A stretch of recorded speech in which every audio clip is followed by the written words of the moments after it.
Amen. Sabi mo sa iyong sarili, ang buti talaga ng Diyos sa akin.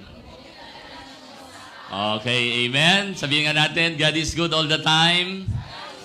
All the time, God is good. Iyon. Praise God. Opo, ang Diyos po ay mabuti, hindi po nagbabago. Ang kabutihan po ng Diyos ay hindi nakabase sa kung ano yung mga nangyayari po sa atin. Yung testimony po ni Kuya Norman, nakita po natin, di po ba, na may mga ganong sitwasyon. Ako po, nangyari po yun sa akin nung isang araw lang, nagda-drive din po ako. Tapos may biglang tumawid na, hindi man tumawid, pero bigla siyang sumulpot. Okay, so ayun yung mga nasa lansangan, yung tawagin nila taong grasa, no? Bigla po siyang nag-cut. Nako, muntik talaga. Napasigaw po ako, okay, dahil talagang akala ko mababangga ko na siya. Pero alam niyo po, marami po tayong mga bagay na kailangan matutunan. Sabi mo nga sa iyong katabi, huwag mong sisihin ang tao. Okay, kasi alam niyo po, lahat po, isa pong bagay, habang tayo po ay lumalalim at lumalago sa Panginoon, hindi po tayo talaga binigyan ni Lord ng authority o binigyan ni Lord ng lisensya na manisi ng tao. Kasi po lahat po ng mga tao, iba-iba man yung ugali, may dala po sa ating pagpapala. Maliban lang kung anong gusto mo na pagtrato sa Kanya. Okay? Amen? Halimbawa, yung taong mabuti, binibigyan ka niya ng kasiyahan. Kapag mabuti yung tao, binibigyan ka ng kasiyahan. Tama po. Kapag masama naman yung tao, binibigyan ka ng binibigyan ka ng lesson, no? Kung talagang niloko ka, nilinlang ka, binibigyan ka ng experience, no? Tama po ba? Pero kapag ang tao, the best ang tao, binibigyan ka ng memories. Lagi mo siyang naaalala. Kaya yung mga taong talagang para sa iyo ay the best, no? Minsan nakakasama mo sila at malayo man sila sa iyo, naaalala mo sila na ang taong ito, the best talaga tong taong to para sa akin. Amen. Pero ganun pa man po ang Diyos ang naglalagay ng mga tao, no, sa ating mga buhay upang maging pagpapala po sa atin. Sabi mo nga sa iyong katabi, mag-ingat ka lang sa mga tao na nakakasama mo. Amen. Hallelujah. Hindi yung katabi mo, no? Okay. Sa totoo lang po talaga, blessing po tayo. Blessing po tayo sa mga tao. Okay, so good morning everyone. Isa pong mapagpalang umaga. Ganon din po sa lahat po ng nanonood sa atin pong live. Maraming salamat. Though marami po tayong mga kapatid na wala ngayon. Long weekend po yata yung mga iba. So mga ilang family po yung wala. So ganon pa man, ang mahalaga po ay tayo ulit nandito. Amen. Andito rin si family ni Kuya, taga Batangas po ito, Alam niyo, nagsisimula po akong pastor, si Chef, Sumasama po akong sumasideline, kasama pupunta kami ni Brother Ike. Bayaw po ni Brother Ike. Oo. Nakakarating kami. Sino po nakasama? Nakasama ka ba doon, Norman? Hindi, no? Kasama ka, no? So, ayun, nagsisimula po yung gawain ng Panginoon. Nagsasideline po kami. Salamat po sa Panginoon sa inyo pong pagdalo. My first time pong dumalo, My first time, kasama rin ni Ate Marlo, tama, Kasama niyo po si Ate Jessan, kapatid niya. At Maricar po ba pangalan? Okay. Ayan. Tayo ka nga po. Tayo po kayo. Sige po. Ayan. Tayo rin po kayo kasi talagang gusto naming i-honor. Mga first time po, palakpakan po natin sila. To God be the glory. Maraming salamat po. Dalangin po namin madama po ninyo ang pag-ibig po ng Diyos. Amen. Patuloy. Mas matindi pa po. Okay, sige po. Babasa ko lang po kasi sa Bible, itong journey po natin yung sa Psalms. Nasabi po ni Haring David na pumupunta siya sa templo ng Diyos upang madama ang pag-ibig ng Panginoon. Marami po siyang sinabi when it comes sa pagtitipon o sa gathering ng mga lingkod, yung mga anak ng Diyos, yung mga mananampalataya. Sabi niya, pumupunta ako sa templo upang maranasan ko ang kapangyarihan ng Diyos, upang makita ang Diyos. Okay, so naniniwala po ako na yung pagpunta niyo po dito, may something na power na mararanasan po ninyo. Amen? Beyond your expectation, Kasama rin po natin si Ninong Edgar. Ayan po yung aming ninong. To God be the glory. Kasama rin po natin. At lahat po tayo, welcome everyone, Pinagpala po tayo ng Panginoon. To God be the glory. Okay po, excited po tayo sa atin pong series na tinatalakay this month, yung Be Consistent. At nagpapasalamat po tayo dong Sunday, si Pastora Baby ang nag-deliver po ng Word of God, Be consistent in serving. Okay? Alam niyo po ba na hindi po dinisenyo ng Diyos na ikaw ay paglingkuran, kundi ang disenyo ng Diyos sa buhay mo, ikaw ay maglingkod. Kaya kapag hindi mo ito nakita at ginampanan o ginawa sa buhay mo, hindi ka magiging masaya sa buhay. Okay, sana na-gets niyo po yun. Okay, gets po ba yun? Okay, ulitin ko po ulit. Hindi disenyo ng Diyos na ikaw ay paglingkuran ng tao. Paglilingkuran ka ng tao, hindi disenyo ng Diyos yun. Ang disenyo ng Diyos sa buhay mo ay maglingkod. Amen? Kaya tignan niyo po, ang daming mga tao, ang yayaman, sanay sila na sila'y paglingkuran, pero hindi sila masaya. Wala po silang tunay na kagalakan. It's because hindi po yan yung disenyo ng Diyos sa tao. May kausap po ako. Okay, so be consistent in serving. Kaya nga po, ang sabi po ni Lord, pag inaabangan po natin, pagdating ng panahon na tayo po haharap sa Kanya, ano sasabihin niya? Well done, good and faithful servant. Hello, may kausap po ako? Okay, bakit sinabing servant? Okay, kasi nga, ine-emphasize po nun na nung nabubuhay ka, naglingkod ka sa Diyos, naglingkod ka sa mga tao. Okay? Sino po ba sinyo dito na mayroong mga komento na negative patungkol sa Diyos? Wala naman siguro, ano? Lahat po ng sinasabi natin, mabuti ang Diyos. Lahat po sinasabi natin, dakila ang Diyos, mapagmahal ang Diyos. Pero sino po sa inyo na sa ganun ang sinasabi, pero ang dami mong negative na sinasabi sa iyong kapwa-tao? Walang umaamin. si Kuya Jay walang umaamin, sabi niya, lagat kayo, ano? Walang umaamin. Pero sana ating dalangin, mga minamahal na kapatid, na kung ano yung mabubuting salita na sinasabi natin sa Diyos, ay sana po ganun na rin yung sasabihin natin sa mga tao. Hello? What I mean, di po tayo binigyan ni Lord ng license. Kaya nga po, yung paglilingkod po sa Diyos, expression ng iyong pagmamahal sa Diyos. At the same time, expression ng iyong pagmamahal sa iyong kapwa-tao. So, in-highlights ko lang po ng konti yung tinapik po ni Pastora Baby. Salamat po sa Panginoon. Be consistent in serving. Bakit? Kasi at the end ng ating buhay, pagdating ng araw, sasabihin po ni Lord sa atin, no? Ano sasabihin? Well done, good and faithful servant. Nung Sunday, nasa ibang church po ako, nag-share po ako doon, moment of judgment po yung binigay po ni Lord na message. At nakita po natin doon, dalawang bagay pwedeng sabihin ni Lord sa tao pag siya'y humarap. Well done, good and faithful servant. And then Matthew chapter 7, verse 21, lumayo kayo sa akin, kayong lahat na gumagawa ng masama. Ay, kausap po. Okay, so, yun niyo po, itataboy ka ng Diyos, no? Pagdating ng araw sa hukuman o sa paghatol, no? Pagharap po natin sa Kanya. Kaya ngayon pa lang, mga kapatid, ayusin na po natin yung ating buhay sa Panginoon, no? Tapusin po natin kung ano yung binigay ni Lord sa atin na napakadakilang pribilehiyong maglingkod po sa Kanya. Amen? Okay, sige po, ituloy po natin. Be consistent, build the life you were born for. So, yan po yung atin pong series at gusto ko pong, nung nakaraan, ito po yung para sa akin nilagay ni Lord sa puso ko. Of course, napakarami pong mga importante at dakilang bagay na kailangan po nating matutunan, na kailangan po nating maging consistent sa area na to at nakita po natin, una, yung tinatawag po nating calling. Be consistent with your calling. Amen? Amen? Kasi alam po natin yung basis, yung limang category, elements ng salvation. First and foremost, yung foreknowledge ni Lord, no?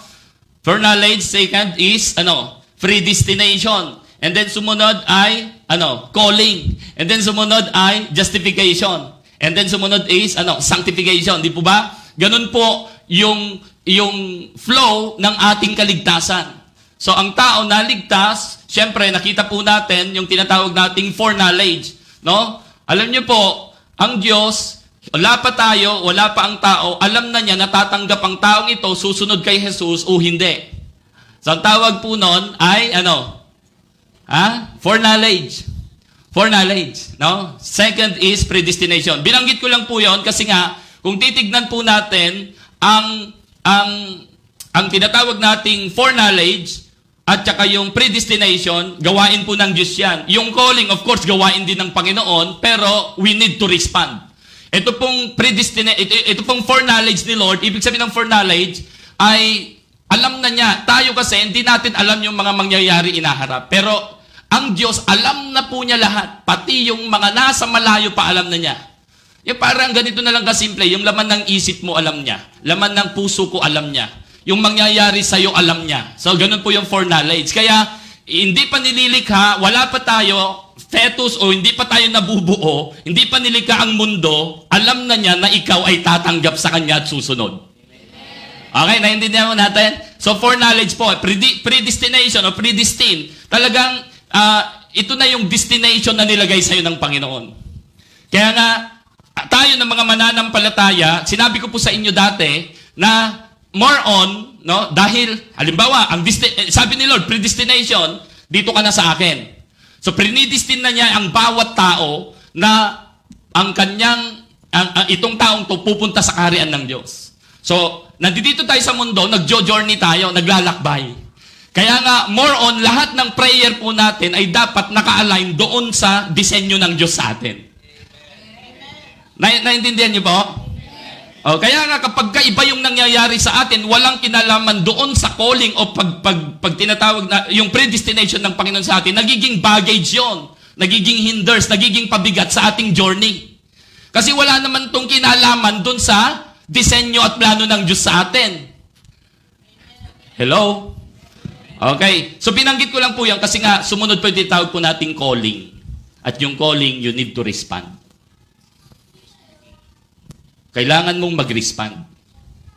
Nakagitna po yung calling. Kaya po, be consistent with your calling. Foreknowledge, predestination, calling, justification, gawain din ni Lord yan. Purification, gawain din ni Lord yan. Yung pangatlo, nasa gitna yung calling, gawain ni Lord, pero magdi-decide ka. May kausap? Okay. So yung calling ni Lord sa atin, holiness. Because God is holy, God called us to be holy. Kaya, be consistent with your calling. Ano yung calling mo? Holiness. Okay? Yan ang nawawala sa church. Yung holiness, minsan, sa church, napapalitan na ng entertainment. Okay? Hindi na ganon. Marami pong mga churches na yung anointing pinagpapalit doon sa kasiyahan. No? Pero anyway, ganon pa man. Ang ating buhay, panatilihin po natin. So, be consistent. Nang nakaraan po, no? Nire-review ko lang po, nire-review ko lang. Be consistent with your calling. Second Sunday, be consistent with your faith. Okay? Be consistent with your faith. Kasi uulitin ko po ulit, may pananampalataya ka ngayon, pero pag hindi mo yan tinapos, wala rin kwenta yan. Pag hindi nagpatuloy, hindi naging consistent yung faith mo, wala rin kwenta yan.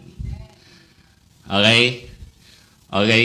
So, and then sumunod, even serving. Napaka-importante yan sa tinalakay po ni Pastora Baby. Ngayon naman, gusto po nating talakayan, be consistent with your mission. Sabihin natin, may mission ka. Okay, may mission ka. Okay, so titignan po natin to mga kapatid, no? Sorry. Hindi pa naka-open tong ating pindot. Okay, so be consistent with your mission. Napaka-importanting maintindihan natin. Tignan po natin tong verse na to, mga kapatid. Ang sabi po dito sa Genesis chapter 1 verse 26, then God said, let us make man in our image. Sabi natin image. Okay, so ang sabi po diyan,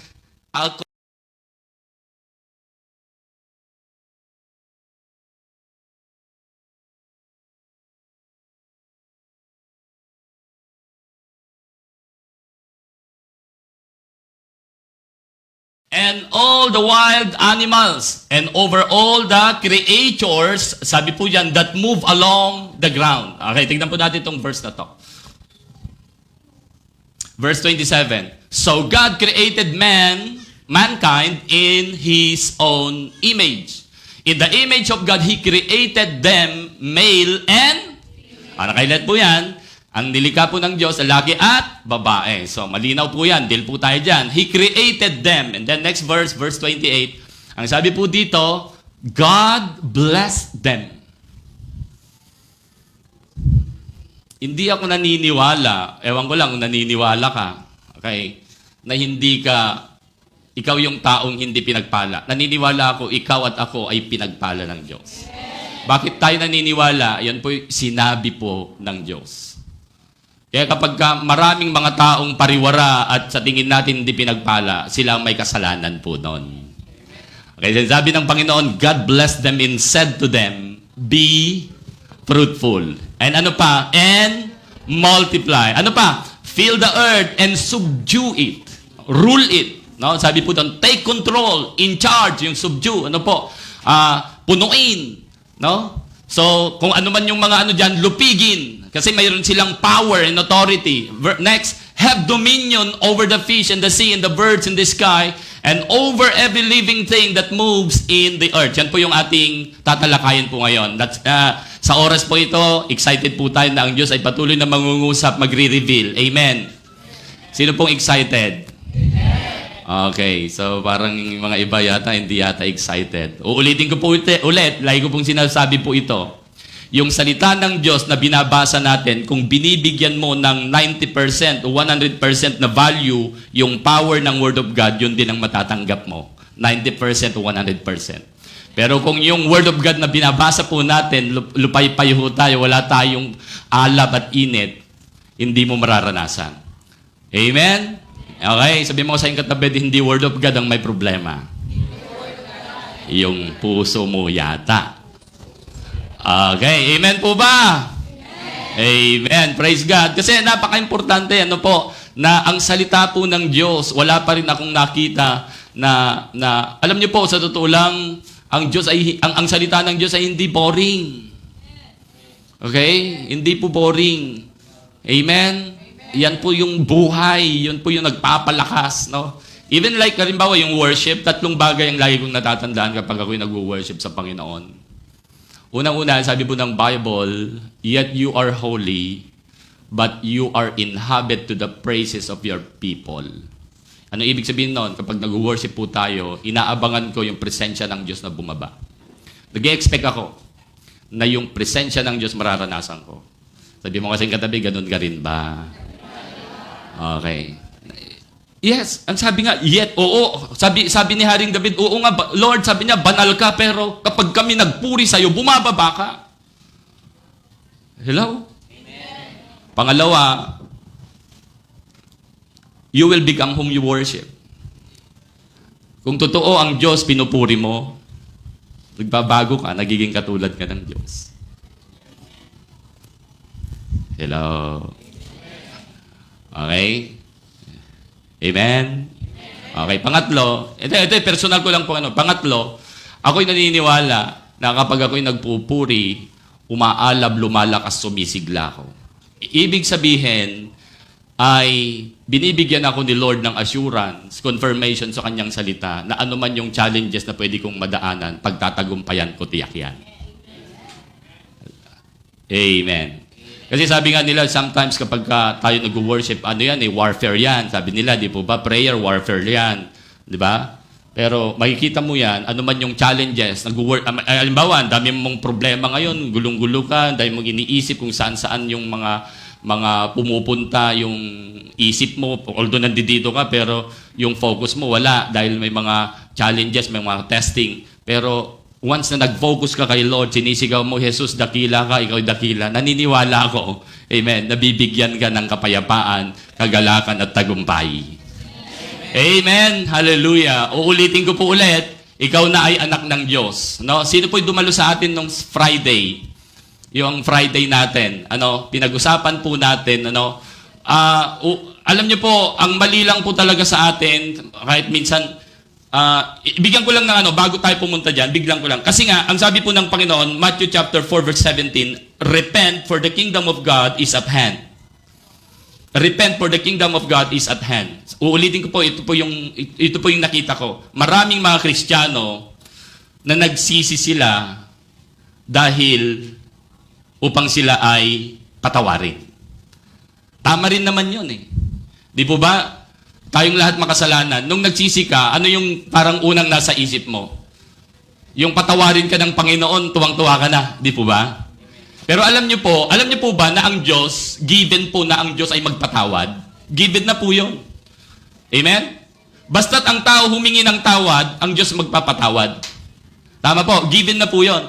Pero tignan niyo po si Lord Jesus, ito yung kauna-unahang turo niya, pagpipreach niya. Ang sabi niya, repent, for the kingdom of God is at hand. Hindi niya sinabi, repent that you may be forgiven.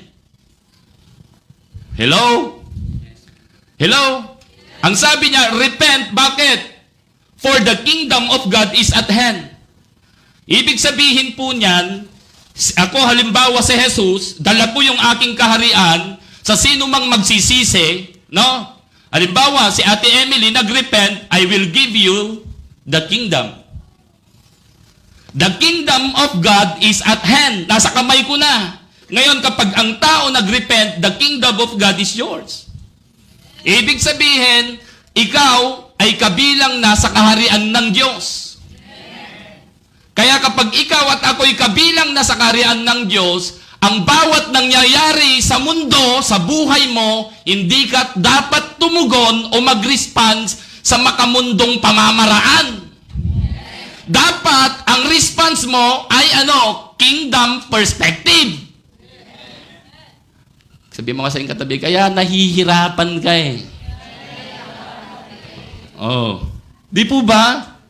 Kasi ang iyong respond sa mga negative na nangyayari sa buhay mo, earthly perspective, hindi kingdom perspective.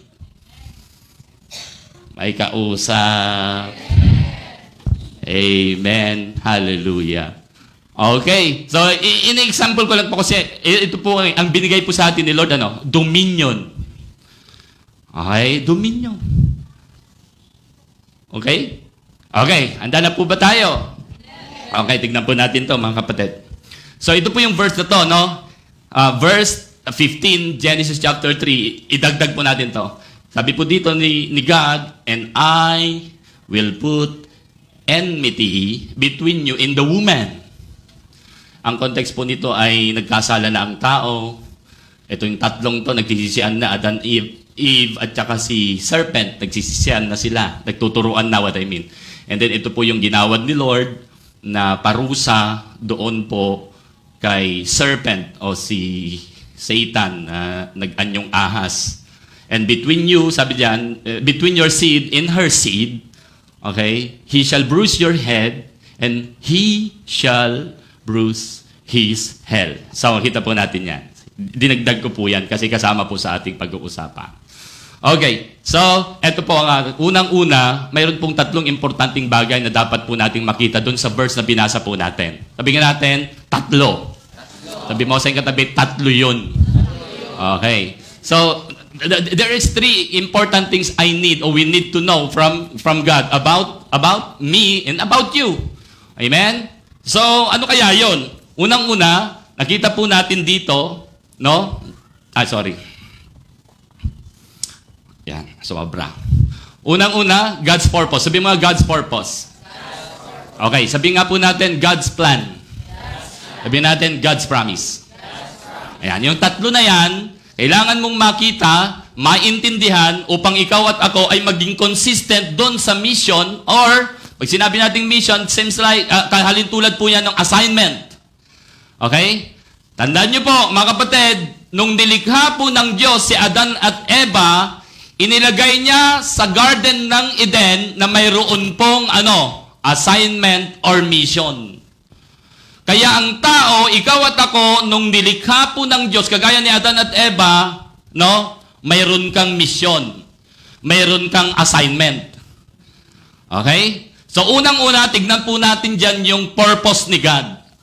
Okay, siguro kapag ikaw ay nagmumulay-mulay sa gabi, maaaring tinatanong mo yung sarili mo, bakit mo ako nilikha, Lord? Ano yung purpose mo? Bakit mo ako nilikha? Okay, mayroon na po ba sa inyong nagtanong niyan? No, kapag tinanong mo yan, magandang tanong yan ng isang taong matalino. Lord, ano yung purpose mo? Bakit mo ako nilikha? Lord, bakit ako nandito sa mundong ito? Nilagay mo lang ba akong palamute? Nilagay mo ba akong pasaway? Hindi po, may purpose po si God kung bakit ikaw at ako'y nandito sa mundo, kung bakit ikaw ay nilikha. Titignan po natin sa mga verses na binasa po natin. Amen? So, unahin po natin yung purpose ni God. Ang sabi po dito sa binasa po natin, na si God nilikha ka niya in our own image. In His image. Ano po? Amen? So, unang-una yung purpose ni Lord, nilikha ka ng Diyos, at ako, ayon sa kanyang image. Okay? Tama po. At nakita ko po dyan, ay yung tinatawag po natin, sabihin natin, identity. Okay? So, kapag sinabi po nating identity, yun. No? Yung purpose ni God, nilikha niya ng tao at binigyan niya ng identity. Okay? Naiintindihan po natin? Pag sinabi po kasi nating image, ibig sabihin po niyan, to represent. To represent. So, ibig sabihin, ikaw at ako, nung nilikha po ng Diyos ang tao, ang purpose ni God, to represent Him to this earth. May kausap. Iyon yung purpose. Okay? Kaya anuman yung mga bagay na ginagawa mo, anuman yung ugali na mayroon ka, sabihin natin, ang pangit ng ugali ng isang tao, hindi po yan yung purpose ni God. At makikita po natin na walang identity yung taong yon. Wala pang tunay na identity na galing sa Diyos. Hindi niya nilalakaran yung identity na binigay po ng Panginoon. Okay? Sumunod, makita po natin itong verse na to. So God created mankind in His own image. So yung identity, yung image po dyan, identity. So God created you with purpose, binigyan ka ng identity. To represent. So alam mo na yung purpose ng buhay mo, to represent God sa mundong ito. In this fallen world, God created me to represent Him. Amen. Hindi po natin pwedeng i-represent yung sarili natin. May kausap po. Okay. Ito pong identity, napaka-importante. To represent God is very important kasi alam nyo po, sinusupil niya yung pagiging makasarili ng tao, pagiging greedy ng tao, pagiging self-focused ng tao. May kausap po ako. Kaya sinusupil din niya yung desire ng tao na sumikat, tumanyag. Kasi hindi yan yung purpose, hindi yan yung identity na meron ka. Hello? Amen. Okay, next. Purpose ni God. Sabi natin, nakita po natin, likeness. Let us make man in our own image, in our likeness. Ano ibig sabihin yan? Relationship. So, si Lord, nung nilikha ka niya o nilikha niya tayo, ano yung purpose niya? Magkaroon ka ng relasyon sa Kanya. That's the purpose of your life. To have relationship with God. Amen? Okay. Likeness. Alam niyo po yung likeness? Okay. Kapag sinabing likeness, nakita ko po dyan yung relationship. Or, in other words, fellowship. Okay. Pwede bang mag-fellowship yung lion? At saka yung tinatawag po nating tupa? Pwede ba? Sa literal sa literal na aspeto. Okay. Yung lion, makikipag-fellowship ba sa, sabihin nating kabayo, sa elephant? May makikita ka bang fellowship o relationship dyan? Wala. Anong gagawin ng lion? Lalapain kita. Kasi hindi niya likeness. Pero even sa animal kingdom, kahit lion to lion, nagkakainan. Nagkakagatan. Pero bibihira. What do we mean? Ganon din po sa buhay po natin. God created you and me in His own likeness. Ibig sabihin, relationship, fellowship. Hello? Kaya even sa atin, hindi tayo pwedeng makipag-fellowship, magkaroon ng relationship sa mga hayop. Kasi hindi natin sila likeness. May kausap? Kaya dapat sa buhay mo, makita mo yung purpose mo na ito po, yung relasyon mo sa Diyos, kailangan ay aalagaan mo at ito yung ipapriority mo. Kasi yun yung purpose sa'yo ng Panginoon at sa akin. Nagigets po? Okay, natututo. Okay, pangatlo, ayan, ba't bumalik, kuya? Okay. Ayun, okay. Pangatlo, God's purpose, to have dominion. Nakita ko po dyan, assignment or mission. Ginamit ko lang po yung, iisa lang po ibig sabihin kasi para sa akin, mayroon kang assignment, mayroon kang mission. Okay? To have dominion.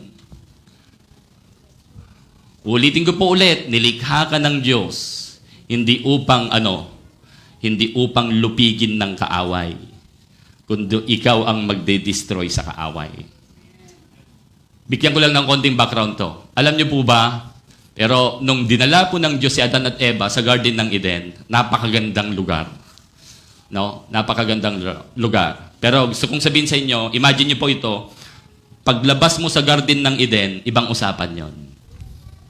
As long na nandito sila sa Garden ng Eden, ibig sabihin nun, ayan, may fellowship, may relationship. Mayroon silang identity. Pero kapag lumabas na sila, wala na.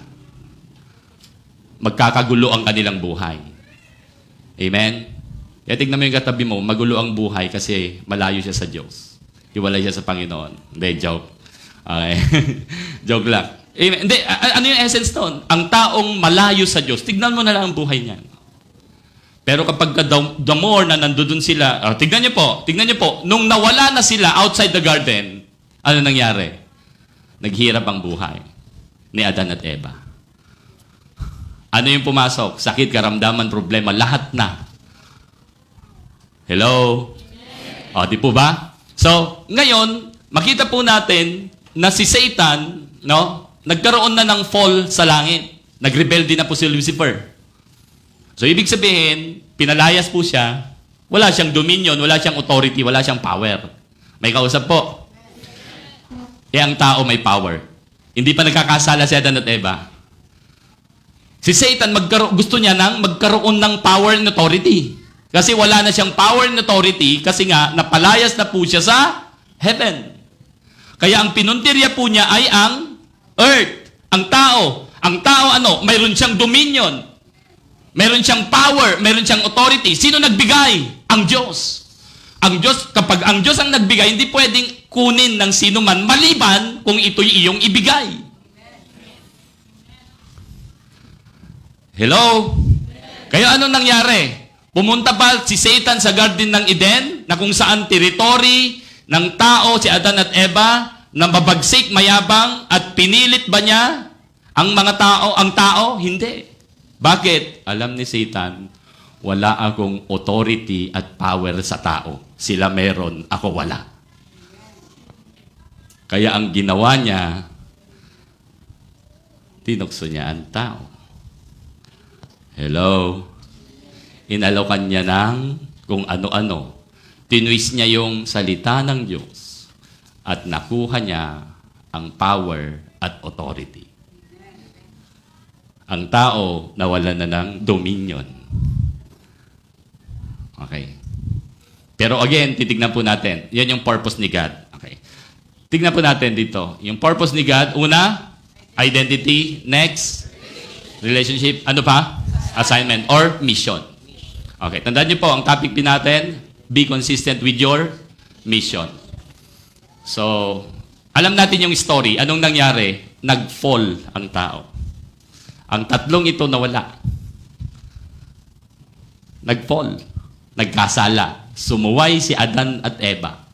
So, hindi po na-implement ito ni Adan at Eva. Saan napunta itong power and authority na mayroon ang tao na binigay ng Diyos? Kay Satan. Kaya, ang tao, lahat ng tao, nasa ilalim ng kanyang kapangyarihan. Yan po natin, God's plan. And God blessed them. Ito, tinuturing ko ito, plano ito ng Diyos eh. Plano. Ito yung plano talaga ng Diyos. Sabi mo na plano ng Diyos. Ano yung plano ng Diyos? And God blessed them. I-bless ka. I-bless ka. Mahirap bang unawain yun? Okay? Mahirap bang paniwalaan pag sinabi ni Lord, bless na kita? Mahirap bang paniwalaan yung salita ng Diyos? God blessed them and said to them, ano sabi? The plan of God for you and me, sabi doon, be fruitful, be multiply, and fill the earth and subdue it. Have dominion. Okay? That's the plan of God. Okay? Una, nakita po natin yung purpose.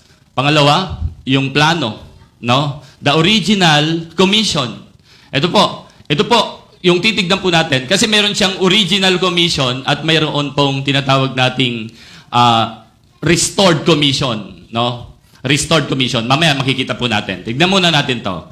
God's plan. Ano yung plano ni Lord sa buhay mo? Fruitfulness. Be fruitful. So, para sa akin, pag sinabi nating fruitfulness, stay abide. Manatili ka sa Diyos. Ang sabi ng Panginoon sa kanyang salita, ano po? Ang sanga na hindi nananatili sa puno ay puputulin. Hello? Pero yung sanga na nananatili sa puno, anong gagawin? Magbubunga. Magbubunga ng sagana. Kaya kailangan sa buhay mo, yung mananampalataya ka, ikaw ay sumampalataya sa Panginoon, manatili ka sa Diyos. Stay abide. Amen? Kaya sabi ni Lord, if you abide in me, in my word abide in you. Ask what you want. Ibig sabihin, open yung kaharian ng Diyos na magbigay sa'yo. Hallelujah. Hindi ka maghihirap. Makikita po natin ito mamaya. Yung fruitfulness, sumunod, ay yung tinatawag po nating multiplication.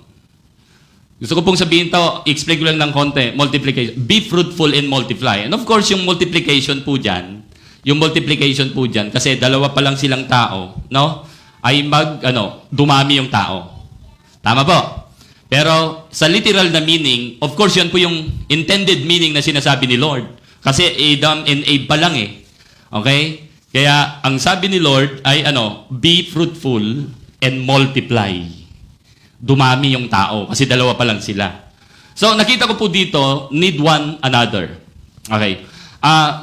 Alam nyo po ba, even po sa law of mathematics, yung 1, i-multiply mo sa 0.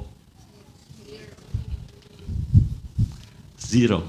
Bakit kaya? May 1 naman eh. Bakit nagkaroon ng 0? Kasi nga, kapag yung isa, i-multiply mo sa wala, 0 yun. Hello? We need one another in order for us to multiply. First and foremost, we need God. Hindi tayo, kapag wala tayo, kapag tayo lang, what I mean, ikaw lang, and without God, hindi ka magmamultiply. Hindi ka magiging fruitful sa buhay. Okay? Kahit sabihin mo, ang dami mong kayamanan, wala. Yung tunay na fruitfulness at tunay na spiritual multiplication, wala. And ito, wala po akong, ito, tignan nyo po, even dun sa likeness, sabi doon, likeness, babae at lalaki. Ang lalaki at lalaki, hindi magmumultiply. Ang babae at babae, hindi magmumultiply. Hello? Ay, kita nyo po yun? Kaya, noon sabi ni God, kay Adan at Eva, be fruitful, and then next, multiply. We need one another. We need one another. Amen. Multiplication. Hallelujah. Kaya even po sa atin, halimbawa, tingnan nyo po, halimbawa ako, nashiran ko si bro. Okay? Nung nashiran ko siya, ang ginawa niya, nag-share din. O, kita nyo po, 1 times 1 equals 1. Pero 1, pag wala akong mashiran, 0 pa rin. Salamat sa Panginoon sa mga humayo kahapon, no?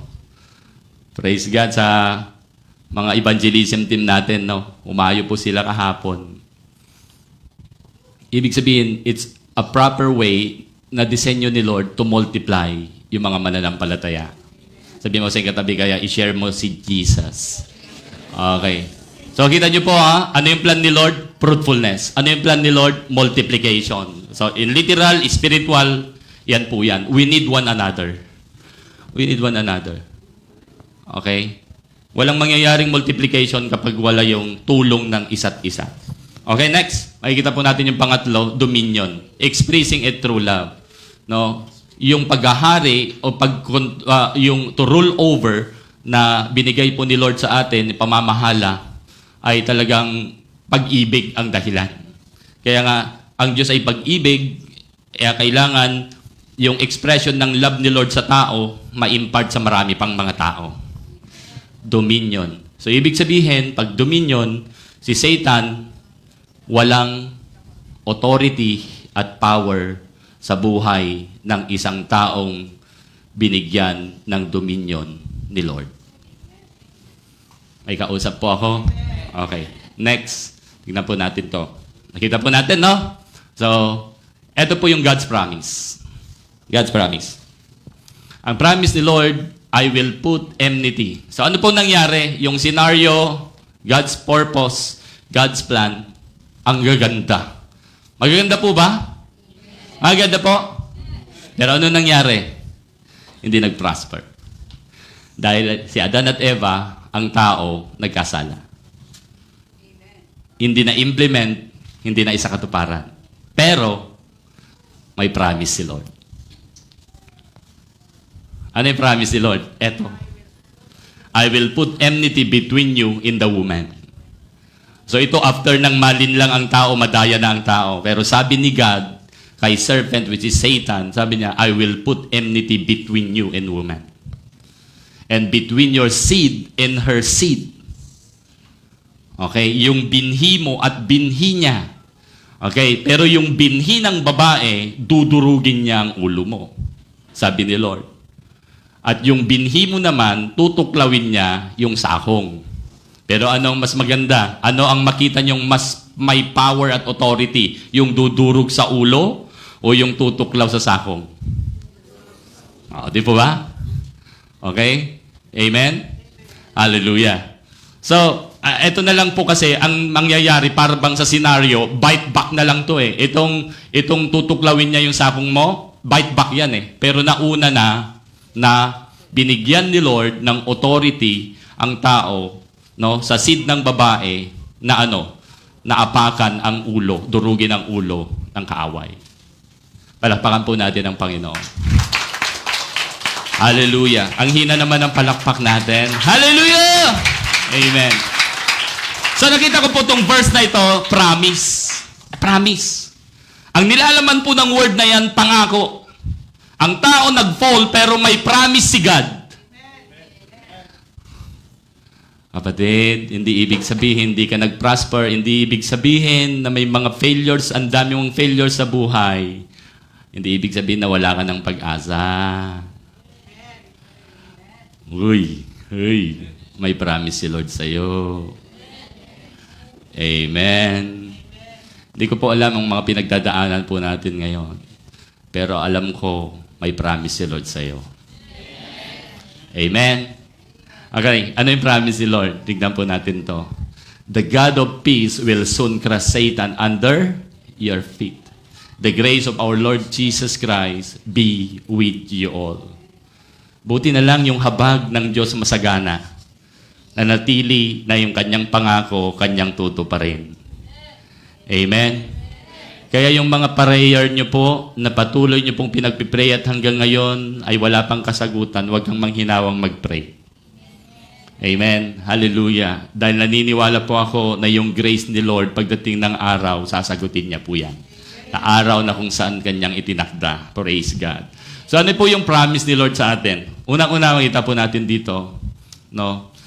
For the Son of Man has come to seek and save that which was lost. Explain ko lang po ito. Tingin po kayo sa akin. Nung nagkasala si Adan at Eva, hindi lang sila ang na-lost o nawala. Pati yung power and authority na mayroon sila, nawala.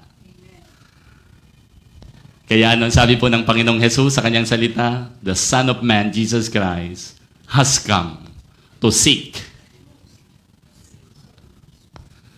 and save.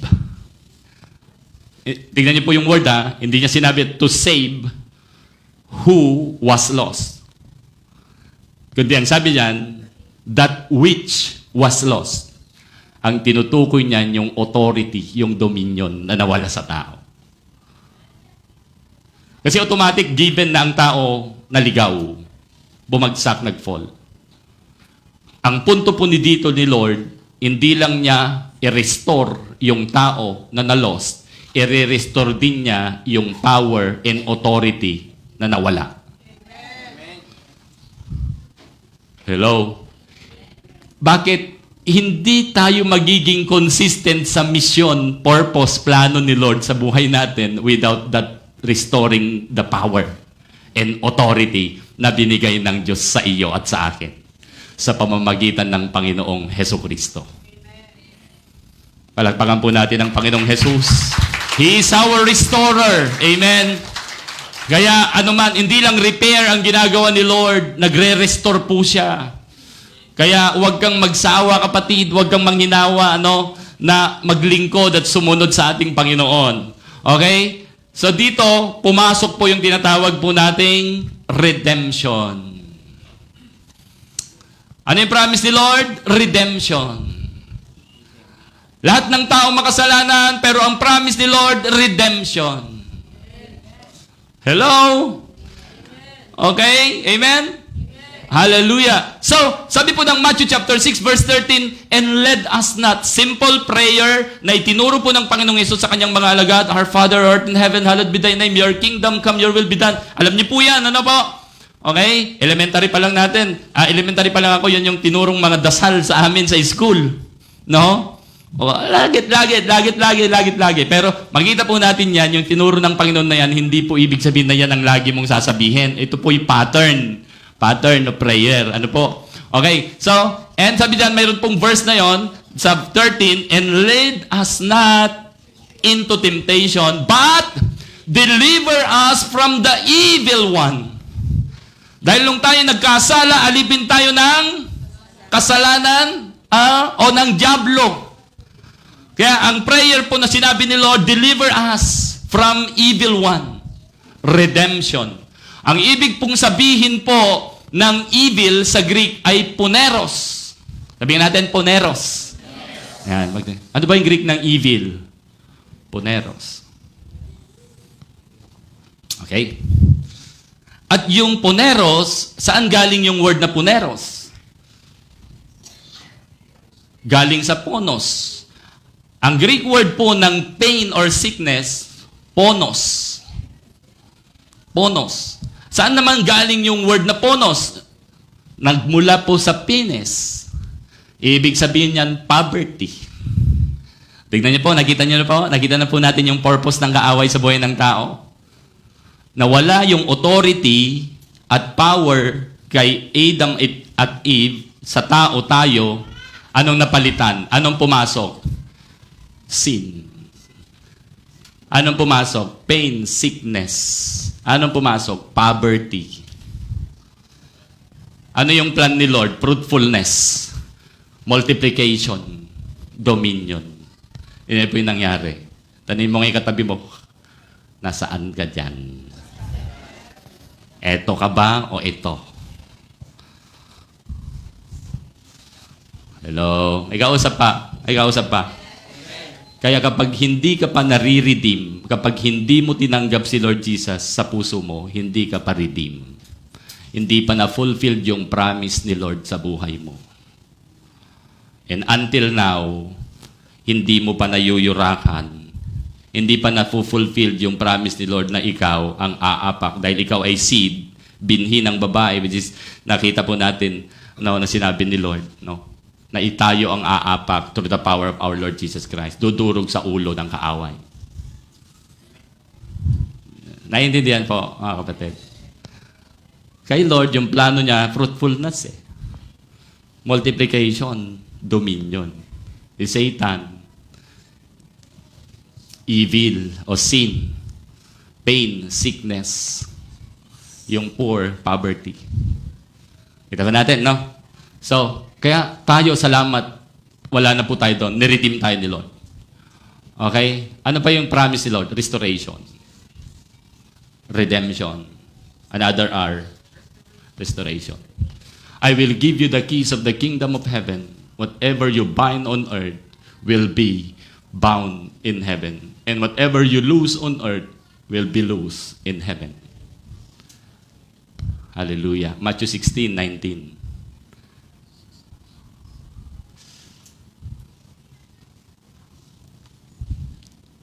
Sino sa inyo may dalang mga susi ngayon? Praise God, susi ng sasakyan. Susi ng kondo, bahay. Susi ng motor. Amen? So, ibig sabihin po kasi niyan, yung susi, ang application o ang principle po niyan, you have the power to enter. Hindi ka, hindi ka nakalock. Ibig sabihin, access. Kahit may motor ka, kung wala kang susi, hindi mo magagamit yung motor. Amen. Kahit ang ganda ng bahay mo, kung wala kang susi, hindi ka makakapasok doon. Access. Yan ang sinabi po ng Panginoon kay Peter, no, kanyang mga alagad, I will give you the keys of the kingdom of heaven. Hello. Amen? Kaya nga sabi po natin, yung tunay na pagsisisi ng isang tao ay kailangan nakita niya ang kaharian ng Diyos. Ang buhay Kristiyano, proseso. Kaya sabihin mo, kailangan mong magpatuloy. Proseso. Makikita po natin sa Bible, unless a man be born again, he cannot see the kingdom of God. And then sumunod na verse, unless a man and woman be born again, he cannot enter. Nung una, nakita mo lang. Sumunod, mapapasok ka na. Process. Proseso. Amen? Kaya, ikaw at ako, kapatid, nagpapatuloy. Dahil habang nagpapatuloy ka, una nakita mo lang, sumusunod, lumalalim, lumalago ka, nakakapasok ka na. And then, nang nakapasok ka na, lahat ng nakita mo doon, ginagawa mo na. May kausap po. Yun yung taong tunay na nagsisisi. Yun yung taong tinubos ng Panginoon. I will give you the keys of the kingdom of heaven. Importante yung ikaw at ako makapasok. Para kung ano yung galawan doon, na nakikita mo, yun ang ia-apply mo sa mundo. Kaya kapag wala ka pang nakikita na perspective o culture o atmosphere sa heaven through the Word of God and the power of the Holy Spirit, lahat ng nangyayari sa iyo sa mundo, ang iyong response ay yung prinsipyo ng mundo. Hindi yung prinsipyo ng kaharian ng langit. Kaya minsan, kapag tayo po ay nagre-respond sa prinsipyo ng mundo, lalong gumugulo. Lalo tayong nahihirapan. Kasi hindi po natin to ginagamit yung salita ng Diyos. Amen? Sabi ni Satan kay Jesus, kay Lord, kung ikaw ay anak ng Diyos, gawin mong tinapay itong mga batong ito. Kaya ko yan. Pag sinabing kaya ko yan, gagawin ko yan, yung sinabi, pag sagot ni Lord ay ganon, ang ginamit niya, principle ng mundo. Pero ang sagot ni Lord, hindi. Kingdom principle. Nasusulat. Hindi lang sa tinapay nabubuhay ang tao. Yun po yung sinasabi ko. Ano man yung maranasan mo dito sa mundo, kung ang tugon mo ay kingdom perspective, magtatagumpay ka. Ma-overcome mo ang lungkot, ma-overcome mo ang anumang sitwasyon sa buhay mo kung ang tugon mo, Word of God. Kagaya ng salita ng Panginoong Jesus. Pwede ba natin palakpakan ng Panginoon? Amen. Ano man yung nawala sa'yo? Anong tugon mo? Ano yung mga mahalagang bagay na nawala sa'yo? Ano yung ginawa ng tao sa'yo? Anong tugon mo? Pag sinampal ka, sinaktan ka, anong tugon mo? Gagante. Kingdom perspective, worldly perspective. Kaya sabi nila, pag sinampal sa kanan, iharap mo pa yung kaliwa. Kingdom perspective. Kingdom response. Tignan niyo po, subukan mo. Sinampal ko siya. Pag siya ay gumantit, sumampal sa akin, maggugulo kami. Mas lalong gugulo. Tama pa ako? Mas lalong gugulo. Kasi ang ginamit niya, kingdom perspective. Pero kapag sinampal ko siya, ang ibig sabihin, hindi sampalin mo pa ako. Hindi ganon. Ang ibig sabihin, nang iharap mo pa yung kanan o kaliwa, ibig sabihin, huwag kang gaganti. Yun yung principle behind this. Hindi yung, pag sinampal ako, aray, sakit na. Sige, isa pa nga dito sa kabila. Hindi ganon. Ibig sabihin, hindi ako gaganti. Sinampal ako, hindi ako gaganti. Yun ang ibig sabihin nun, yun po yung ibig sabihin, hindi ibig sabihin na iharap mo pa yung kanan o kaliwang pisngi kung saan ka sinampal. Ngayon, kapag gumanti ako, mas lalo kaming magkakaroon ng malaking trouble. Bakit? Ang ginamit kong perspective, earthly perspective. May kausap po ako. Hallelujah. Kaya sana maging wise po tayo, no? So, restoration, na-restore ka na. Sabi mo sa iyong katabi, na-restore ka na. Okay. At lahat ng nawala sa'yo, i-restore ni Lord. Papalitan nyo ng mas maganda higit pa sa inaakala mo. Higit pa sa iniisip mo. Higit pa sa kaya mong gawin. Amen. Sabi po ng Bible. Okay. The Father wanted Satan defeated by men. Yan kasi yung original na purpose ng Diyos. Gusto at ang plano ng Diyos ang dudurog at wawasak sa kaaway tao kagaya mo na sumampalataya kay Hesukristo. Kasi kung ang Diyos ang wawasak, ay talaga naman, mismatch yun. Pipitsugin lang si Satan sa harapan ng Diyos. Mismatch. Pag naglaban si Satan at ang Diyos, alam mo na kung sino mananalo. Magsalita lang si Lord, lusaw ang kaaway. May kausap po ako? Hello. Pero yung original kasi na disenyo ni Lord, sino ang wawasak? Sino ang yuyura? Yung binhi ng babae, tao, na sumampalataya kay Kristo. Okay? Sabi mo nga sa katabi mo, hindi mo na problema si Satanas at lahat ng kanyang ginagawa sa buhay mo kung si Kristo ay nasa iyo. Then Jesus came to them and said, tignan niyo po, all authority in heaven, sabi ni Lord, and on earth has been given to me. So, ibig sabihin po niyan, yung authority na at dominion na nakuha ni Satan sa tao, nakuha na ni Jesus Christ. Nung namatay siya sa krus ng Kalbaryo. Nakuha na niya. And ano ibig sabihin? Nung nakuha na niya ito, kanino niya binigay? Sa atin. Sa atin. Restoration. Amen. Yung promise ni Lord. God's purpose, God's plan, God's promise. Amen. Therefore, eto na. Mission na. May authority ka na at power na restore na. Amen. Okay? May kausap? Oh, anong gagawin? Gamitin. Therefore, go and make disciples. Reclaiming people. Yung mga tao na hindi pa na-restore at tayo may authority na nauna, i-reclaim natin yung tao. I-restore natin yung tao sa pamamagitan ng kapangyarihan ng Panginoong Jesus na binigay sa atin. Baptizing them in the name of the Father and the Son and the Holy Spirit. Restoration. Hallelujah. Pangatlo, rule over creation. Yung promise ni Lord, no? Una, restoration. Pangalawa, ano yung pangalawa? Una, redemption. Pangalawa, restoration. Pangatlong R, rule over creation. Dominion pa rin. Okay? Ni-restore ng Panginoon. And then, heal the sick, raise the dead, cleanse those who have leprosy, drive out demons. Tingnan niyo po, ha? Kasama na yun sa mission natin, no? Pagaling ng may sakit, bumuhay ng patay, no? Cleanse those who have leprosy, drive out demons. And then sabi dito, ito, freely you give, freely you receive. Ano ibig sabihin yan? May binigay sa'yo si Lord na authority at power. Ewan ko ba naman, bakit ayaw niyong gamitin? Amen? Ay, nakausap ako, kukwentuhan kami. Sabi ko, nakita ko, Kuya, bakit bigla kang pumayat?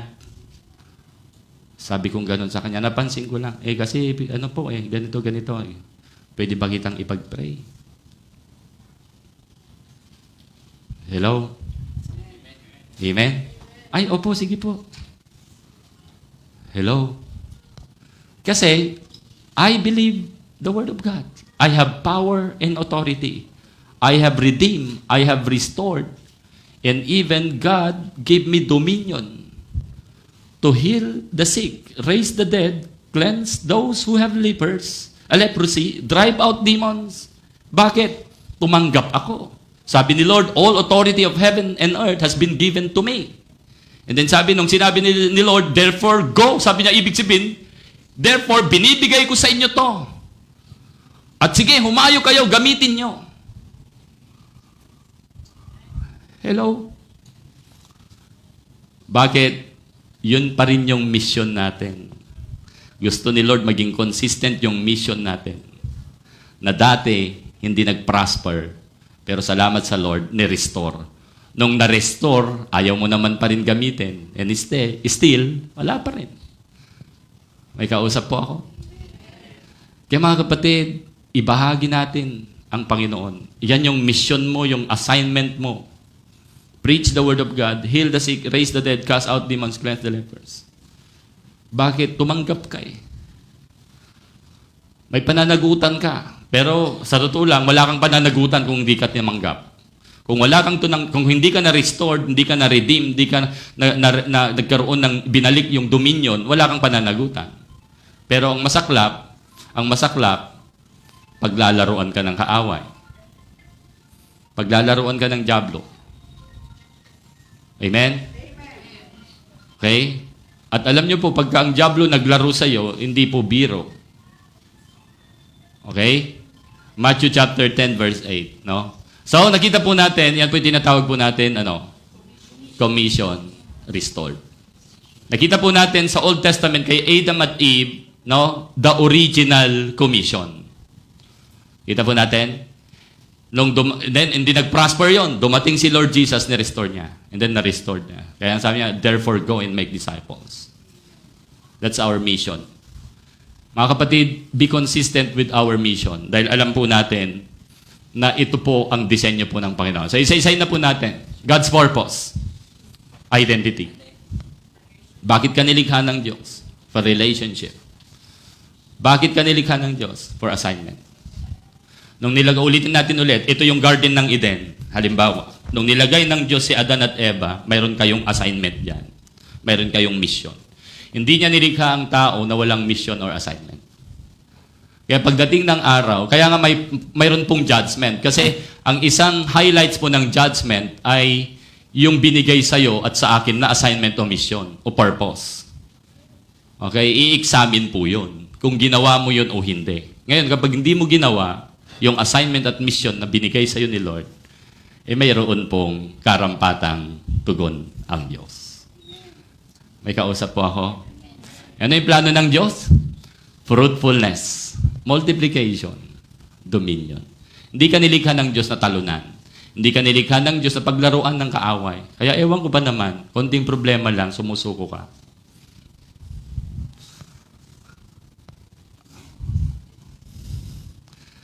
Hello?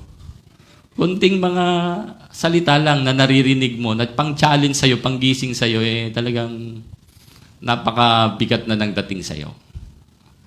Ayaw ko na magsimba. Kasi ganyan naman sila. Di ba? Minsan may mga ganon, no?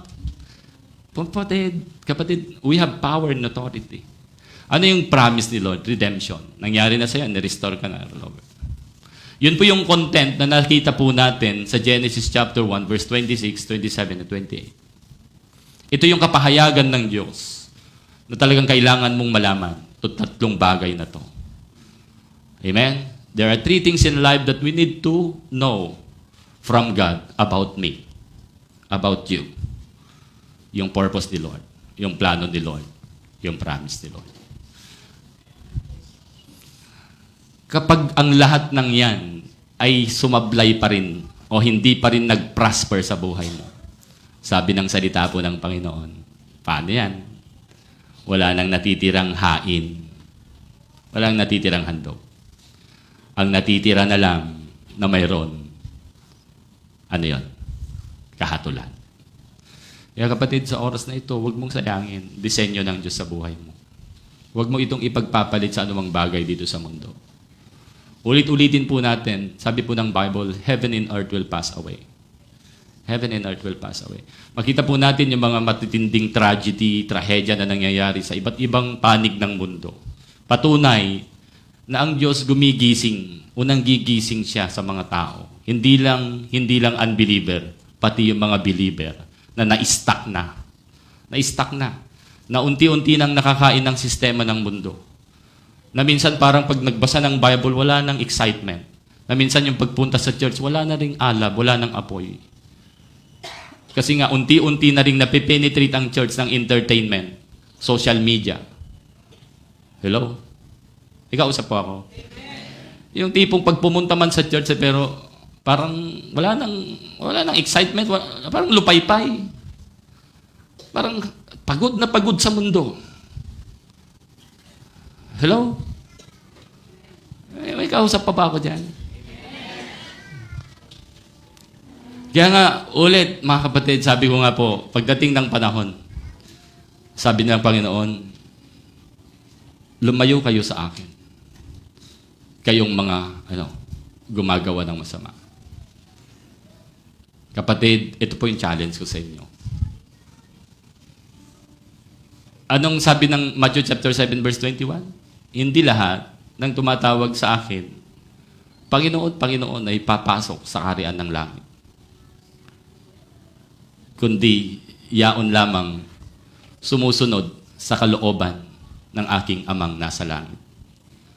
May sinabi kasi dito si Lord verse 22, sa araw ng paghuhukom. Kaya ako pinamagatan nung Sunday, the moment of judgment. Sa araw ng paghuhukom, sasabihin niya sa akin, Panginoon, nangaral kami sa iyong pangalan. Panginoon, nagpalayas kami ng demonyo sa iyong pangalan. Panginoon, nagpagaling kami ng may sakit sa iyong pangalan. Then sasabihin naman ng Panginoon, ano sabi niya? Lumayo kayo sa akin. Kapatid, tingin po kayo sa akin. Lagi mong tatandaan, bago sabihin ng Diyos sa tao na lumayo kayo sa akin, mayroon muna siyang unang sinabi, lumapit kayo sa akin. Lumapit kayo sa akin, kayong mga napapagal at nahihirapan sa inyong pasanin. Kung ikaw ay isang tao pagdating ng panahon na sinabihan ka ng Diyos, nakaligtaan mo yung paanyaya ni Lord. Kapag sinabihan ng isang tao na lumayo ka sa akin, nakaligtaan mo yung paanyaya ng Panginoon. Lumapit kayo sa akin. Hello? Sa totoo lang, ang problema at pagsubok sa buhay, naranasan natin lahat. Kaya hindi siguro gumagaan kasi minsan minimeditate mo lang. Inaalagaan mo, binababy mo. Pero the moment pala na lumapit ka sa Diyos, hello? Aalisin niya yung bigat. Tutulungan niya tayo. Hello? Lumapit kayo sa akin. Bago niya sabihin, lumayo kayo sa akin. Kayong lumapit kayo sa akin. Napapagal na ihirapan. Lumayo kayo sa akin. Sabi ni Lord, kayong mga gumagawa ng kasamaan. Purihin po ang Diyos, mga kapatid. Hallelujah. Mayroon pong buksan ko nga lang saglit to. Dito lang tayo kukuha ng mga ibang application. No? Matthew chapter 7 verse 21. Kasi mayroon po akong gustong isa pang idugtong na highlights. No? Para makuha lang natin yung eksaktong Maraming mga tao, hindi sila interesado sa Diyos. Ang paglapit po sa Diyos ay hindi lang sabihin mo, Pastor, mananampalataya naman ako. Hindi. Every day we come to the Lord. Because we are here in this world. Yung nandito ka sa mundo at mananampalataya ka, kailangan mo everyday na lumalapit sa Diyos. Pero yung pag nandun ka na sa langit, hindi mo na kailangan lumapit. Close na kayo talaga ni Lord. Face to face mo nang nakikita. Pero kung ikaw ay anak ng Diyos at mananampalataya, nandito ka sa mundo, everyday lumalapit ka kay Lord. Every moment, every time. May kausap po ako. Lumalapit ka sa Panginoon. Hallelujah. So, ito po yung sabi po ni Lord, no? Verse 22. Matthew chapter 7. Purihin ang Panginoon. Sabi po dito, sa araw ng paghuhukom, marami sa inyong magsasabi sa akin, Panginoon, hindi po ba't sa iyong pangalan, nangaral kami, nagpalayas kami ng demonyo, gumawa kami ng himala. And then, una pala, ang sabi po dito, ngunit, sasabihin ko naman sa kanila, una palang sinabi, no, kaya nga po gusto kong parang may na-miss ako. Unang sinabi, unang sinabi? Hindi ko kayo kilala. Sasabihin naman ng Panginoon, unang sinabi niya, bago yung lumayo kayo sa akin, unang-una, hindi ko kayo kilala. Again, uulitin ko ulit, bago sabihin sa'yo ng Panginoon na hindi kita kilala, nag-aanyaya na siya, na kilalanin mo siya ngayon. May kausap po ako. Ang sabi po ni Apostol Pablo sa Philippians chapter 3, verse 10, I want to know Christ. I want to know Christ. Yun yung goal ng buhay niya. I want to know Christ. Bakit? Napakahalaga pala yun. Sa buhay mo, habang ikaw ngayon ay humihinga, na yung maging goal, pangarap ng buhay mo, makilala ang Diyos. Para pagdating ng araw, kikilalanin ka niya. Hindi ka niya sasabihan na hindi kita kilala. Ang sakit. Ang sakit. Paano po yung ganong sagot, no? Ginigiit mo, kilala mo siya eh. Pero sasabihin nila, hindi kita kilala. Hindi kita kilala. Amen? Philippians chapter 3 verse 10, I want to know Christ and the power of His resurrection and the fellowship of His suffering. Hanggang kamatayan, sabi ni Paul, gusto kitang makilala hanggang kamatayan. Ginawa na niyang goal ng buhay niya, ang makilala si Jesus. Kaya pagdating ng araw, nakita po natin si Apostol Pablo, kinoronahan siya ng Panginoon. Ayon sa 2 Timothy chapter 4 verse 8. I have finished the work. Sabi doon, I have run the race. Amen? I have finished the race. I have fought the good fight of faith. And the Lord will crown me now. Kilala ka. Kasi bakit? Kilala siya. Bakit? Sa buong buhay niya, Philippians chapter 3 verse 10, I want to know Christ. I want to know Christ. Hello? And then sumunod, lumayo kayo sa akin. Ayan. Bago sabihin ni Lord yun, lumapit ka na sa Kanya. Nagsabi na siya. Okay? Amen? Lumayo kayo sa akin, ibig sabihin separation. Separation. Wala ka talagang relasyon sa Diyos. Wala. Kaya akala po natin, ganun lang yung buhay natin. Alam niyo po mga kapatid, salamat sa ating mga anak, salamat sa ating mga asawa, salamat yung mga binibigay ni Lord sa atin. Pero, huwag niyo pong ipagpapalit to. Kasi at the end, ikaw at ako accountable pa rin kay Lord. Amen? Huwag mong ipagpapalit yung plano, yung purpose, yung promise ni Lord. Kayong lahat ng gumagawa ng masama. So, ibig sabihin, mayroong tinatawag na pagkakakilanlan sa mabuti at masama. At ang Diyos lang. Lahat ng mga cases mo sa buhay, lahat ng case ng buhay, lahat ng situation mo sa buhay, na sa tingin mo injustice, pagdating ng araw, magkakaroon ka ng paglilinaw, ng kaliwanagan. Amen? Si Lord ang bahala doon. Amen? Okay. So, yun po, makikita po natin dito. You are consistent enough to do God-given mission. Why? Because you are redeemed, you are restored, and born to reign. Amen? Noon, created. Ngayon, na-create na ang tao, dumami na ang tao, nag-multiply, and then may mga pinapanganak. May mga pinapanganak. Amen? Okay? May mga pinapanganak. Si Adan at Eva, hindi naman pinanganak yun eh. Sa proseso ng tao, ang Diyos di po ba? Pero sa atin ngayon, ang tao nagkakaroon na dahil naipapanganak. Kasi nga nagmo-multiply. Man, woman, mag-asawa, nagkakaroon ng anak. At biyawat pinapanganak, because Jesus has come, Jesus redeemed, Jesus restored, bawat pinapanganak ang disenyo at plano ng Diyos to reign. Bakit? Restored commission na tayo. Restored commission. Amen? Amen? Hindi ko alam kung anong sitwasyon ng buhay mo o sitwasyon ng nanay at tatay mo.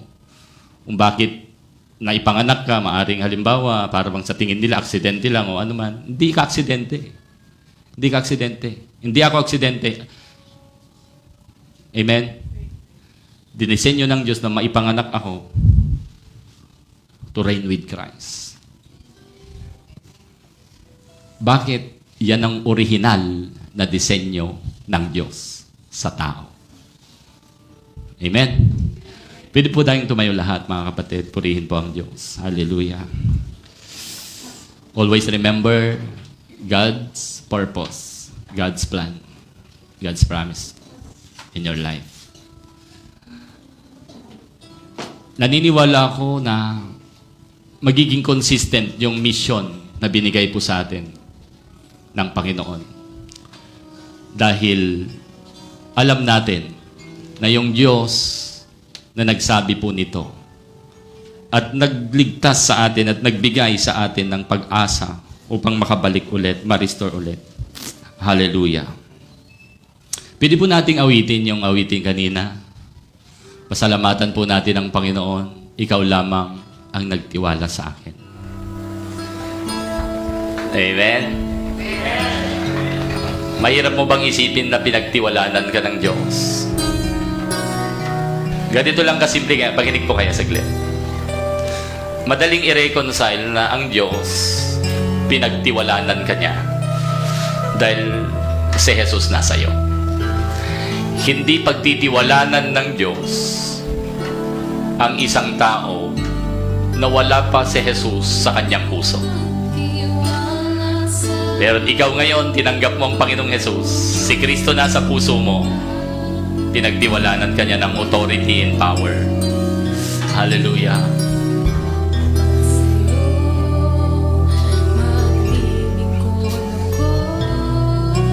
Oh Diyos, kayo po, sige po, isigaw mo sa Panginoon ang awiting ito. Pasalamatan po natin. Ikaw lamang ang Hallelujah! Maraming salamat po. Napakabuti mo sa aming buhay. Nasubaybayan po namin sa iyong salita kung ano po ang nangyari sa amin. Ngunit salamat, Panginoon, that you came to sing and save the lost. What is lost?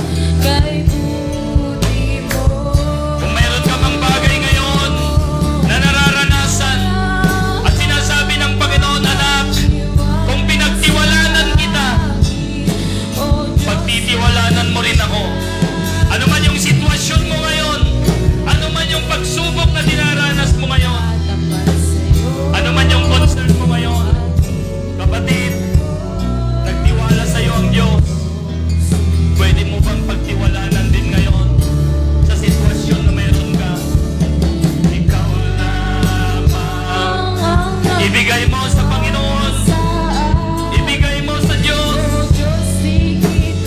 Ang sabi po ng Panginoon, cast all your care unto Jesus because He cares for you. He cares for us. Ilagak mo sa Panginoon, ibigay mo sa Panginoon ang lahat ng iyong alalahanin. Dahil mayroon po tayong Diyos na gumugugog. O Diyos, di kita bibiguin, magtatapat sa'yo, maglilingkod ako. O Diyos, kay buti mo. Saglit na sumandali, ang banal na Espiritu Santo ay naghahayag ng katotohanan upang tayo'y palakasin. Everybody close your eyes.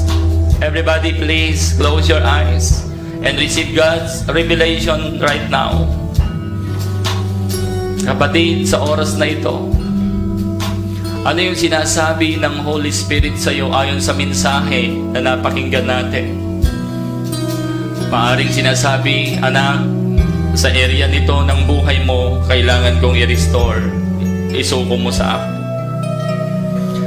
Ano sa area ng buhay mo, sa tingin mo, ang hindi pa natutubos, hindi pa nahahaluan o nadadaluyan ng dugo ni Kristo, na hanggang ngayon, ito yung alam mong dahilan kung bakit nahihirapan ka.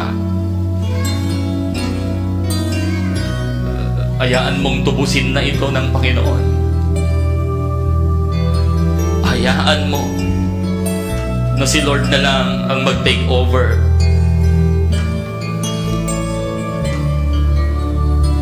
Ano yung dahilan, kapatid, kung bakit hindi ka makapag-progress na ma-exercise at magamit ang power and authority, dominion na binigay sa iyo ni Lord? Hayaan mo na sa oras na ito,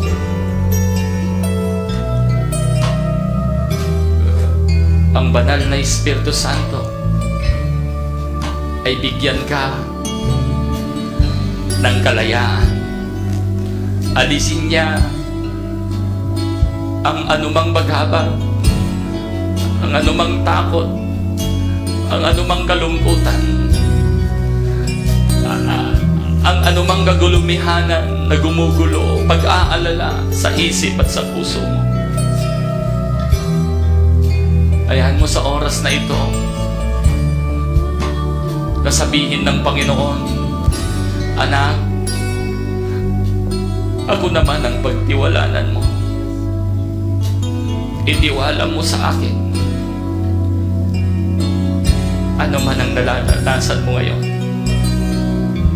Hallelujah. Pinagtiwalanan tayo ng Diyos dahil sa kanyang habag na si Kristo kasi nagkahari na sa puso mo. May tiwala siya sa iyo. Kahit minsan tayo paulit-ulit na bumabagsak, nagkakamali, pero lagi mong tatandaan, mahal ka ng Panginoon at hindi ka niya pwede at maaring iwan, dahil pangako niya yan sa ating mga buhay. Come on, sing it again. Worship the Lord. Ikaw lamang, Panginoon.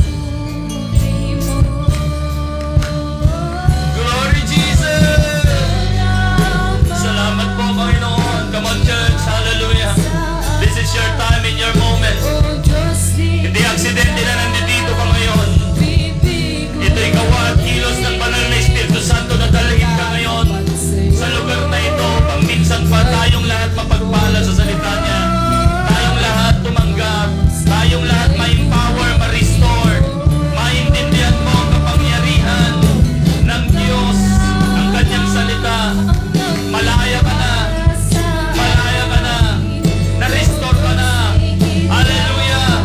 At sa oras na ito, sa pangalan ni Jesus, lagi mo nang makikita ang gawa ng kaaway, ang kaaway na turog sa ilalim ng iyong dalampagan.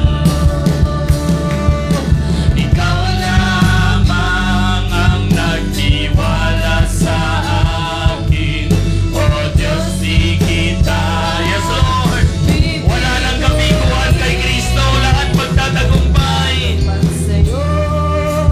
Maglilingkod ako, O Diyos, kay buti mo. For the last time, ang nagtiwala sa akin, O Diyos, di kita bibiguin.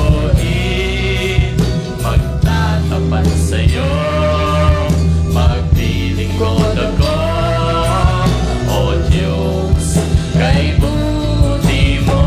Panginoon, sa sandaling ito, nagpapasalamat po kami. Mga kapatid, taas po natin ang ating mga kamay.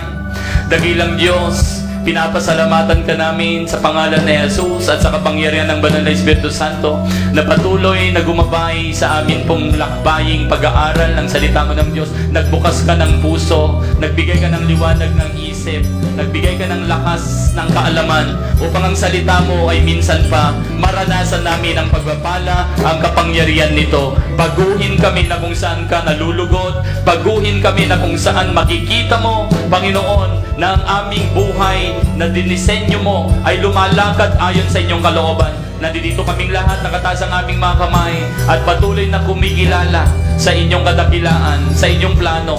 Lord, nasisiyasat mo ang puso ng bawat isa, sitwasyon, kalagayan, at anuman, Panginoon, ang mga pinagdadaanan. In the mighty name of Jesus of Nazareth, who promised, Lord, hallelujah, na bibigyan kami ng kalayaan, kagalagan, kagalingan. Bibigyan kami ng katagumpayan at kapangyarihan. In the mighty name of Jesus, it will now flow, it will now manifest, it will now establish over your life and your family. You are not a failure, you are a victorious. You are not a failure, you are a blessed. You are more than conqueror. Hallelujah. God will give you dominion, and that enemy, any power of the enemy has no power over you. In the mighty name of Jesus. Lord, we remember ang aming kapatid si Brother Bing. We cancel right now, under the power of your name, sickness and disease. Even yung pain na kanya pong nararamdaman sa kanyang kamay, in the mighty name of Jesus. Even po, Lord, yung mga effect ng kanya pong in-intake na sa tingin po ay gamot. Pero, Lord, in the mighty name of Jesus, let your blood flow, cleanse, in the mighty name of Jesus, and heal yung kanyang katawan. Even right now, Lord, we remember in our prayer, Panginoon, Sister Emeline, sa pangalan ni Jesus, we rebuke, oh God, yung sakit at karamdaman, yung trangkaso, Panginoon, sa kanya pong buhay. Ang aming mga kapatid na ito, alam po namin kaming lahat, ang iyong aral, Panginoon, na ang katawang ito ay templo ng banal na Espiritu Santo, at wala pong anuman na sakit at karamdaman, pain o kahirapan na magpaprosper sa aming buhay, because the Holy Spirit is our shield. The Holy Spirit is our anointing that breaks every yoke, every stronghold over our life. In the mighty name of Jesus, at lahat po ng mga kapatid, Panginoon, na may pangangailangan sa pangalan ni Jesus, I declare this word of God over your life. Come on, church! Word of God, I will declare. Word of God, we declare. Ang sabi po ng Panginoon, come on, lahat ng aspeto ng buhay mo na may pangangailangan. Come on, ready, ready, and ready. The Lord, hallelujah, will provide.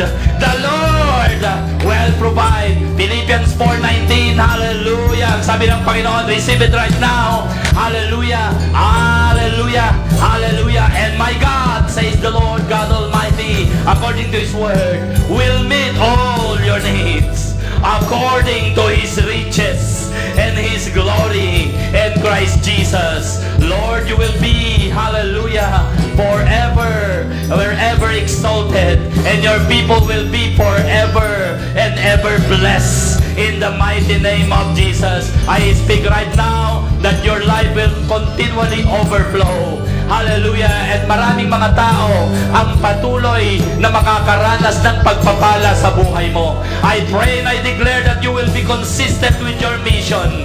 Hallelujah. To spread the word of God, heal the sick, raise the dead, cast out demons. Your mission have power and authority. Makasaysayan, makabuluhan sa iyong buhay. Go and make disciples in the mighty name of Jesus. Maraming salamat, Panginoon. Pagpalain niyo po ang bawat isa sa amin. At ang aming mga puso ay punong-puno ngayon ng kagalakan. Kasunod nito, punong-puno, Panginoon, at nag-uumapaw na material na pagpapala sa pangalan lamang ni Jesus. Hallelujah. Hallelujah! Sige po, sa huling pagkakataon ating awitin